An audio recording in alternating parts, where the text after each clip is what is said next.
আপনি কি কখনো এমন সমস্যায় পড়েছেন যে ফেসবুক অ্যাডের শুরুতে দারুণ রেজাল্ট পেলেও কিছুদিন পর তা কমতে শুরু করেছে? এটাই ঘটে যখন আপনার অ্যাডের সিপিএম বাড়তে শুরু করে। সহজ ভাষায় সিপিএম হলো আপনার অ্যাড 1000 বার দেখানোর জন্য আপনি যেটা খরচ করছেন। এখন প্রশ্ন হলো কেন সিপিএম বাড়ে? Number 1, competition. যখন অনেকেই একই অডিয়েন্সকে টার্গেট করে অ্যাড চালায় তখন বিডিং কস্ট বেড়ে যায়। Number 2, seasonality. বিশেষ সময় যেমন ঈদের সময় অ্যাড কস্ট স্বাভাবিকভাবেই বাড়ে। Number 3, ad fatigue. একই অ্যাড বারবার দেখানো হলে অডিয়েন্স ক্লান্ত হয়ে যায় এবং কম এঙ্গেজ করে, ফলে অ্যাডের পারফরমেন্স কমে যায়। How to solve this problem?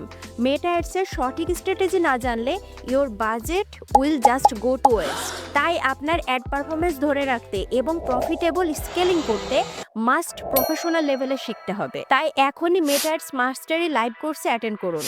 কোর্সে জয়েন করতে কমেন্ট করুন মেটা অ্যাডস, আমি ইনবক্সে বিস্তারিত জানিয়ে দিব।